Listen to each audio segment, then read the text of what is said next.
लेकिन चंद साल पहले अगर हम पीछे जाएं तो मामला चलते रहे हैं सर, एस्टैब्लिशमेंट का हिस्सा रहा है, एस्टैब्लिशमेंट का भी स्टेक होता है। जी जनरल साहब सब्सक्राइब करें और बेल दबाएं ताकि कोई खबर रह न जाए। आसिफ अली जरदारी साहब ने खुलकर बोला है, यानी अगर वो ज्यादा स्टेक होल्डर होते तो उनको बोलने की जरूरत ना पड़ती, क्योंकि बात पहले ही तय हो चुकी होती। तो नवाज शरीफ साहब मेरा ख्याल है कि आसिफ जरदारी को भी ऑन पेज लिया गया होगा। मेरा ख्याल ये है कि उनको भी ऑन पेज लिया गया होगा और उन्होंने बहुत मोहतात होते हुए कहा होगा कि जनाब इसका फैसला बाद में हो जाएगा, पहले आप कुआं साफ करें। असल बात तो ये है कि पहले आप जहाँ जिसको लाकर बिठाया गया है आप उससे आप अलहदगी करें एक दूसरे के साथ। वो जो एक 4 साल पहले जो सहूलत या गैर सहूलत या अदम सहूलत की शादी हुई थी उसका ब्रेकअप का ऐलान करें, उसके बाद आगे बढ़ने की बात करें। और जो कुछ शाहिद हसन सिद्दीकी साहब बता रहे हैं हमारे तो रोंगटे खड़े कर देने के लिए काफ़ी है। जो इस वक्त मईशत की सूरत हाल है, आप तो बहुत पीछे से, आप अपने साउथ एशिया में सबसे पीछे चले गए। अब अफ़गानिस्तान भी आपके इस हालत में होते हुए भी उसकी करेंसी जो है आपकी करेंसी के मुकाबले में स्ट्रेंथन हो रही है। ये जो KPK बल्दियाती इंतखाबात में अपसेट हुआ है, ये वाकईतन पब्लिक का फैसला है या अफ़गानिस्तान और जो तहरीक तालिबान पाकिस्तान का मामला है उस वजह से एक स्ट्रेटेजिक कोई नीड थी हमारी जिसकी वजह से JUI को मौका मिला है यहाँ पर? नहीं, ये नीड शीट का तो मसला है नहीं, और ना ही जो मैं अभी ये पूरी गुफ्तगू सुन रहा था, क्योंकि हमारी सारी सहाफत और सियासत जो है वो बजाय हम अपनी अकल, अपने तज्जिए, अपने खून पसीना इस्तेमाल करके वो तज्जिए करें, वो आके ख़त्म हो जाती है कि नुक्ता निगाह पे, एक ही बात पे कि जनाब डील हो रही है। डील किस बात की?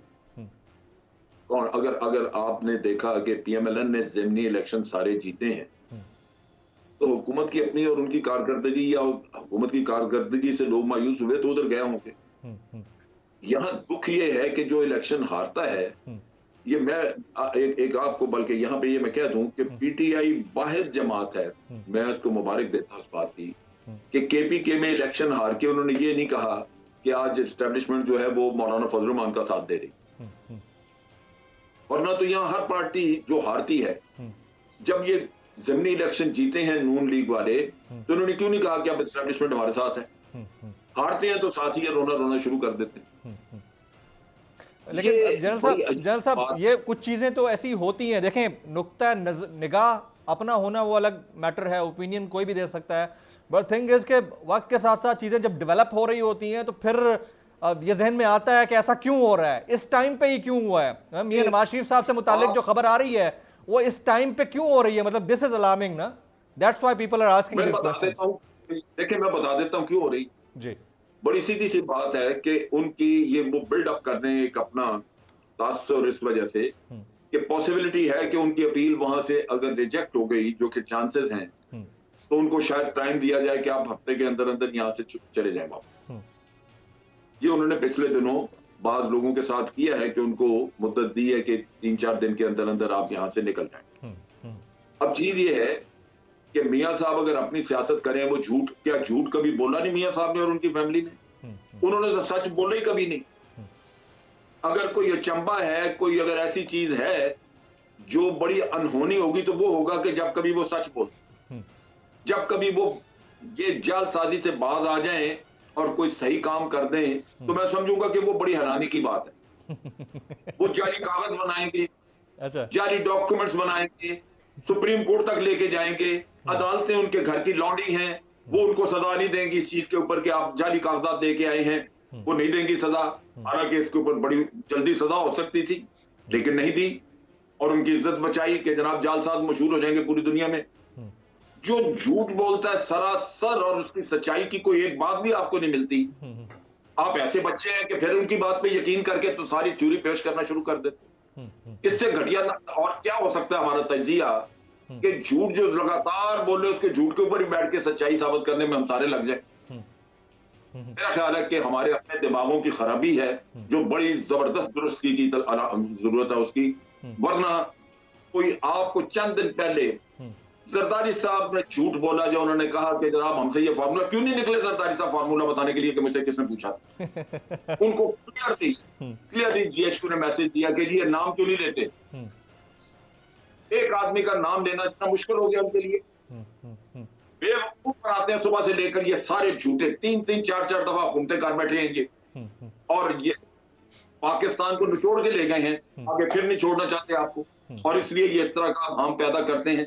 और हम बैठे एंकर और तजियाकार सारे जो है वो उनके झूठ के ऊपर शुरू हो जाते हैं। जैल साहब आपका ओपिनियन बड़ा जबरदस्त, सर आंखों पर आपकी रिस्पेक्ट है माशाल्लाह से, आप बिल्कुल ठीक बात करते हैं जो भी करते हैं। मैं इसी कमेंट के ऊपर, अली हैदर, ये हवा में तीर छोड़ा गया है जरदारी साहब की जानिब से, मियां नवाज शरीफ साहब और उनकी पार्टी झूठ बोल रही है, ऐसा कुछ नहीं है, इस्टेब्लिशमेंट डील करती नहीं है पाकिस्तान में और आज तक कभी कोई डील नहीं हुई है। नहीं, कभी भी नहीं की। नहीं फारूकी साहब, ये मैं यकीन करें, मुझे तो इस बात का मेरी आंखें वाकई खुली है, इस्टेब्लिशमेंट ने कभी डील की ही नहीं सर। ये तो मुशर्रफ साहब पता नहीं क्यों ये बात कर गए कि जब वो अस्पताल में थे, जब वो अस्पताल ना एक सेकंड तो सर अगर देखें हम तो माजी के ट्रेंड को देखेंगे ना सर, बेनजीर ने डील की थी मुशर्रफ देखिए ये तो बात, एक सेकंड आप डील की बात कर रहे हैं सर। यहाँ पे साबिक सदर का अपना बयान है सर, साबिक आर्मी चीफ का अपना बयान है कि अदालत से मुझे रिलीफ दिलाने में उस वक्त के आर्मी चीफ जनरल राहील शरीफ ने अपना किरदार अदा किया। अरे आप गलत डायरेक्शन में जा रहे हैं डिस्कशन में, मैं आपको बता। अली कंप्लीट कर लेने दें, जनरल साहब को बोलने, जनरल साहब को बोलने, जनरल साहब बोलिए, जनरल साहब बोल लें। मैं एक बात जी, फिर आप उठ के बहस कीजिए। देखिए जब जनरल मुशर्रफ की हुकूमत थी, जब जिया की हुकूमत थी, ये इनकी हुकूमतें थी, हुकूमतें बचाने के लिए वो डील करते रहे। आज हुकूमत नहीं है, आज आपकी स्टेक नहीं है, आज किसी को ये डर नहीं है कि वो हुकूमत में आएगा या ये आएगा। आज मसला आपका है कि आपने मुल्क को किसके हवाले करना है, तबाह करने के लिए या किसी को ठीक करने के लिए। आज आपकी अपनी अकल ने दलील देनी है। आज बाजवा साहब की हुकूमत नहीं है कि वो खतरे में पड़ जाए, वो अपना टाइम पूरा करेगा। Very right sir. Ali Haider your take please. Ali Haider your take. मैं असल में फारूकी साहब देखें जी, मैं मिसाल दे रहा हूं, मैं जिस दौर की मिसाल दे रहा हूं उस वक्त मार्शल लॉ नहीं लगा हुआ था, लेकिन उस वक्त भी कहा जाता था, उस वक्त ये अब देखिए हमें बातें करनी पड़ रही है, मजबूरी है हमारी। तब कॉन्फ्रेंस हो रही थी सिक्योरिटी के मामलात पे, लेकिन बयान ये दिया गया था, और आपको याद होगा, सबको अच्छी तरह याद होगा कि मुल्क की मईशत अगर अच्छी बुरी नहीं तो अच्छी भी नहीं चल रही है, ऐसा ही है। और ये मुशर्रफ साहब का बयान था रिटायर होने के बाद, नवाज शरीफ साहब के दौरे हुकूमत था, उन्होंने कहा था कि मुझे अदालत से रिलीफ दिलाने में राहील शरीफ साहब ने किरदार अदा किया।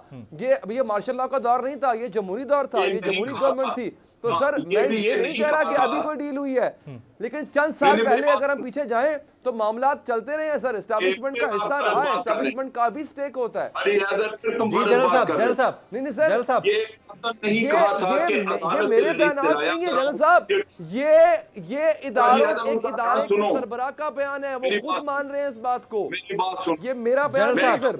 अली बोलने दें जनरल साहब प्लीज। ये गलत बयानी है कि मुशर्रफ ने ये कहा कि मुझे अदालत से इन्होंने रिलीफ दिलाया, उन्होंने कहा मुझे रिलीफ दिलाने में, उसका किस्सा क्या था, चौधरी निसार और शहबाज शरीफ ये जाके उनको कहते थे कि जी हम आपको छोड़ने लगे हैं, मुशर्रफ को यहाँ पे हम नहीं ट्राई करेंगे। अच्छा, क्योंकि प्रेशर था, राहील शरीफ उनको प्रेशराइज करता था। चलिए सर, धरने के दिनों में इमरान खान साहब और कादरी साहब जाके क्यों मिलते थे? अली बात मुकम्मल कर लेने दो, एक सेकंड। हाँ। देखिए बात यह है कि जब जाहिद अहमद जो खालिक था इमरजेंसी वाला जो मुशर्रफ ने लगाई, उसको आपने उधर, पहले वो मुशर्रफ का वजीर कानून था, फिर आपने वजीर कानून बना दिया नवाज शरीफ ने और मुशर्रफ पे मुकदमा कर दिया। इन्होंने कहा कि जनाब आप उसको भी शामिल करें इसमें, जाहिद अहमद को भी, और बाकी भी जो उसके साथ बैठे थे उनको शामिल करें। मामला ये है कि जनरल साहब अब इस डिबेट में जाएंगे ना तो बड़ा लंबा, हम तो 2021 की परफॉर्मेंस को गेज कर रहे थे, लेकिन देखिए ओपिनियन अपना, आपकी जनरल साहब की opinion it's highly respected, Ali Haider आपकी ओपिनियन इट्स हाईली रिस्पेक्टेड। मैं लगारी साहब इस मुल्क के अंदर कोई डील नहीं होती, काले काले करतूत छुप जाते हैं जब आप एस्टेब्लिशमेंट के पीछे कह देते हैं कि जी इन्होंने ये किया, इनको साथ लग गए, इनके सब के अपने काले करतूत छुप जाते हैं। Right. असल चीज ये है कि ठीक करना चाहिए। हुकूमत जिन्होंने करनी है आप उनको क्यों नहीं क्रिटिसाइज करते, उनको क्यों नहीं ठीक करते? हुकूमत एस्टैब्लिशमेंट ने करनी है। जब ये फैसला हुआ कि यहाँ डेमोक्रेसी रहेगी और इन्होंने हुकूमत करनी है, सर बस तो भाई हो गई उनकी ना, खराबी है। हो गई ना, डिस्कशन हो गई जनरल साहब।